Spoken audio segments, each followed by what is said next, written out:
January of 1998 changed everything. Van Der Beek was 20 years old, pretending to be 15, when Dawson's Creek premiered on the WB network, and nothing about his life stayed the same after that. If you lived through it, you already know. If you didn't, the numbers tell the story. That pilot episode pulled in 6.8 million viewers with a 4.8 rating. But the number that really tells you what happened is a 41 share among female teenagers. 41% of every teenage girl watching television that night was watching him. Dawson Leery was the character, an aspiring filmmaker obsessed with Steven Spielberg, living in the fictional town of Cape Side, Massachusetts. Katie Holmes, Joshua Jackson, and Michelle Williams filled out the cast, and all three went on to become major names in their own right. Across 6 seasons and 128 episodes, the show aired its finale on May 14, 2003, and Van Der Beek appeared in every single one of them. Calling Dawson's Creek a hit undersells what it actually was.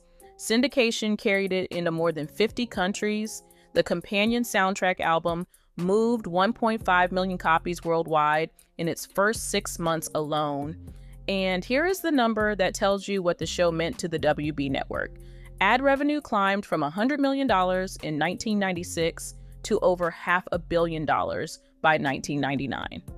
Right at the peak of all that attention, Varsity Blues arrived in January of 1999, with Van Der Beek starring as Texas high school quarterback Jonathan Mox Moxon.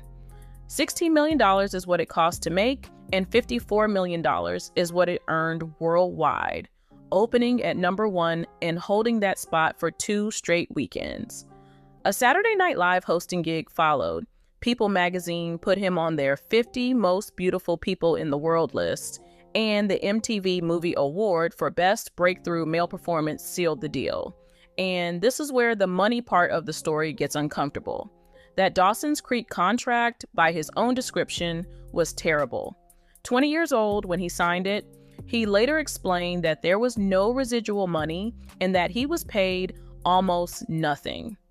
Reports place his salary at roughly $175,000 per episode toward the end of the series, and divorce filings showed earnings of about $50,000 per month during that stretch. Against the $500 million in ad revenue his show generated for the network, those numbers feel almost insulting. A bad deal signed as a kid followed him all the way to the end of his life. One more thing about Dawson's Creek worth knowing, and it involves his surname. Van Der Beek is Dutch, and it translates literally to "from the creek." The star of Dawson's Creek had a last name that means "from the creek," which is the kind of coincidence that sounds made up but absolutely is not. When Dawson's Creek wrapped in 2003, Van Der Beek attempted something that defeats most former teen idols, which is getting taken seriously as an adult actor. The truth is, he deserved more credit than he received. A cult classic called The Rules of Attraction arrived in 2002, with Van Der Beek starring as Sean Bateman in the Bret Easton Ellis adaptation, a film made for just $4 million that earned about $12 million worldwide. 5 years later, a 2-part guest arc on Criminal Minds as serial killer Tobias Henkel drew widespread praise, and recurring spots on How I Met Your Mother and One Tree Hill kept his name in circulation. None of those roles reshaped his career, though. What did that came from the most unlikely source imaginable, which was a meme. During the season 3 finale of Dawson's Creek, which aired on May 24, 2000, Dawson broke down crying on screen. 3 seconds of that scene became the Crying Dawson meme, one of the most recognized reaction GIFs on the entire internet, spreading steadily from around 2006 onward and never fading. Where most actors would have resented it, Van Der Beek embraced it completely. A collaboration with Funny or Die in January 2011 produced a website called JamesVanderMemes.com, packed with brand new reaction GIFs of himself. As he told Entertainment Weekly, "It's hilarious to me that you can work for 6 years on a show and it gets boiled down to 3 seconds." "I've always been a clown, trapped in a leading man's body," he told Vanity Fair. And that sentence explains his entire second act. That self-awareness earned him what critics considered his best role, a fictionalized version of himself on ABC's Don't Trust the Bee in Apartment 23, running from 2012 to 2013. Playing James Van Der Beek, vain and ridiculous and completely in on the joke, turned out to be one of the most enjoyable performances of that era, and it proved he had always possessed range that nobody bothered to notice. From there, the work kept diversifying. What Would Diplo Do landed on Viceland in 2017 as his first project as a showrunner, a show he co-created, wrote, produced, and starred in, earning a 90% score on Rotten Tomatoes. Voice work as Boris Huntley on Disney Junior's Vampirina ran from 2017 to 2021. A role on Ryan Murphy's Pose brought him to FX and a spot on Dancing with the Stars. Season 28 in 2019 ended with a 5th place finish, though the circumstances of his elimination became one of the most controversial moments in the show's history. One more detail that fans love passing around. Pro wrestler Jon Moxley, who competed in both WWE and AEW, took his ring name directly from Van Der Beek's character Jonathan Moxon in Varsity Blues. Even his own daughter used to troll him by texting him the crying Dawson meme, and he thought it was hilarious every time. While the career kept evolving, Van Der Beek was quietly building a personal life that looked nothing like Hollywood. A 2003 marriage to actress Heather McComb ended in separation by 2009, with a divorce finalized in 2010. That same year brought a new beginning as he married Kimberly Brooke on August 1st, 2010, at the Kabbalah Center near Dizengoff Square in Tel Aviv. The two had met in Israel in July 2009. 6 children followed: Olivia, Joshua, Annabelle Leah, Amelia, Gwendolyn, and Jeremiah, their youngest, born in October 2021. Jeremiah was what the family called their rainbow baby, arriving after Kimberly endured 5 miscarriages, 2 of them devastating late-term losses. One of those miscarriages unfolded during his time on Dancing with the Stars in 2019, just 48 hours before the semifinal. Kimberly had announced the pregnancy earlier in the season on the show itself, and then Van Der Beek revealed live on air that they had lost the baby. That night, despite being a frontrunner all season, the judges eliminated him and saved Ally Brooke instead. Brooke was visibly distraught and tried to surrender her spot to him. Judge Carrie Ann Inaba later admitted she went home and vomited after making the call. California stopped making sense for a family that size, so in 2020, they packed up and moved to a 36-acre estate near Austin, Texas, reportedly near Willie Nelson's property. The goal was distance from the entertainment industry and something quieter with more room to breathe. August 31st, 2023 is the date that divided James Van Der Beek's life into before and after. Stage 3 colorectal cancer, diagnosed at age 46. Changes in his bowel habits had been the first warning signs, but he chalked them up to coffee. A colonoscopy revealed the truth. As he later described it, "I felt really good coming out of anesthesia, that I'd finally done it." Then the gastroenterologist said in his most pleasant bedside manner that it was cancer. "I think I went into shock." What made the diagnosis so jarring is exactly what he told Healthline. "I was healthy, I was doing the cold plunge, I was in amazing cardiovascular shape, and I had stage 3 cancer and I had no idea." For more than a year, he fought it in private, undergoing treatments. He later only hinted at broadly by saying, "If you've heard about it, I've probably touched on it." That privacy ended abruptly on November 3rd, 2024, when a tabloid forced his hand. The announcement came through Instagram in a People magazine cover story, but not on his timeline. That plan had to be altered early this morning when I was informed that a tabloid was going to run with the news, he wrote, adding, "There's reason for optimism, and I'm feeling good."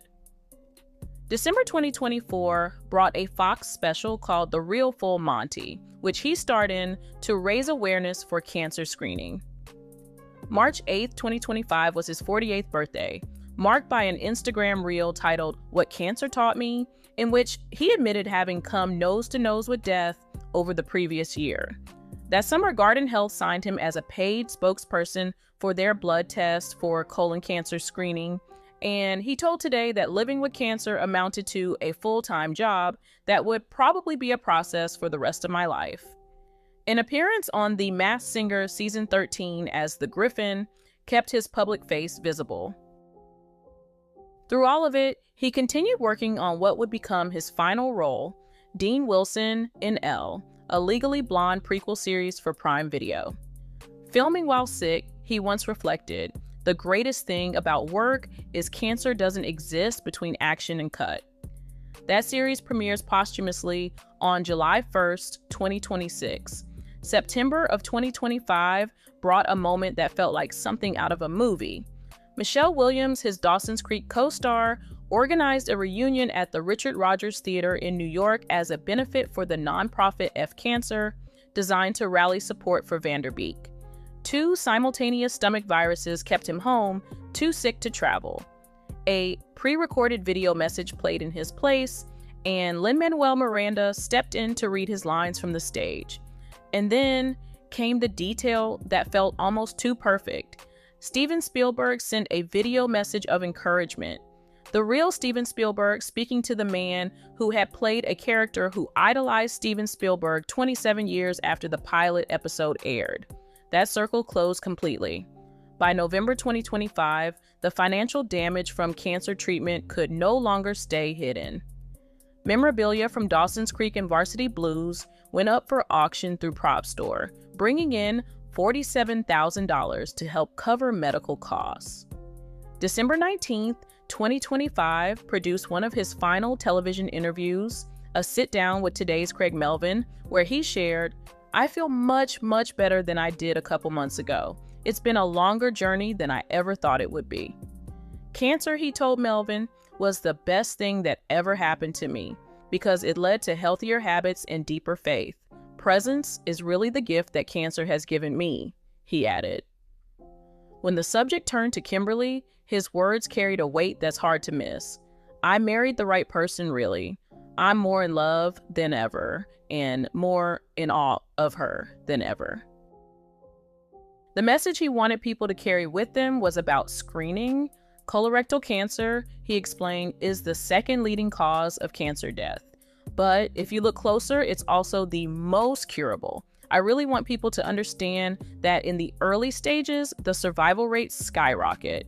January 25th, 2026 brought his final Instagram post, a birthday tribute to his daughter Olivia and his father, who share the same birthday. 17 days separated that post from the end. On February 11th, 2026, James Van Der Beek died at home. Tributes flooded in within hours of the announcement. Katie Holmes posted a handwritten note honoring his bravery, compassion, selflessness, strength, and his work creating a beautiful marriage, 6 loving children, the journey of a hero. "James Van Der Beek was 1 in a billion and he will be forever missed," wrote Busy Phillips, his Dawson's Creek co-star. "He was my friend and I loved him." Mary Margaret Humes, who played Dawson's mother Gail Leery on the show, revealed that "Our last conversations merely a few days ago are forever sitting softly in my heart for safekeeping." A photo from their days on teen television together accompanied Sarah Michelle Gellar's tribute. "I grew up alongside James. He was one of the good guys." Emma Slater, his Dancing with the Stars partner, wrote that she was so grateful that I got to be there to say goodbye. While Alfonso Ribeiro, who hosted DWTS and became a close friend, offered the most detailed account, "I was with him through this horrible journey to beat cancer, the highs when it looked like he had it beat to the breaking lows of it coming back." Melissa Joan Hart pointed out that Van Der Beek was her first on-screen kiss, all the way back on Clarissa Explains It All.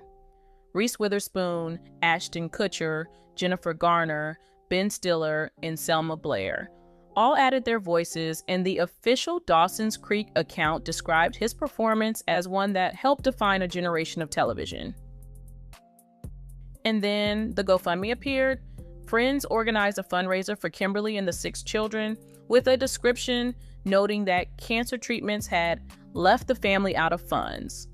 $1 million poured in within 24 hours, with notable recurring donors including actress Zoe Saldana and Lynn Lear, the widow of Norman Lear. That detail, more than any tribute, is the one that stopped people cold.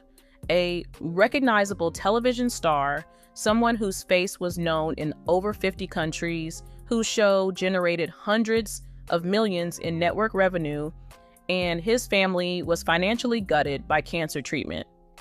The conversation that followed stretched far beyond Hollywood, forcing people to confront what healthcare costs in America actually look like, even for families you would assume had protection. James Van Der Beek's life traced one of the stranger arcs in modern entertainment.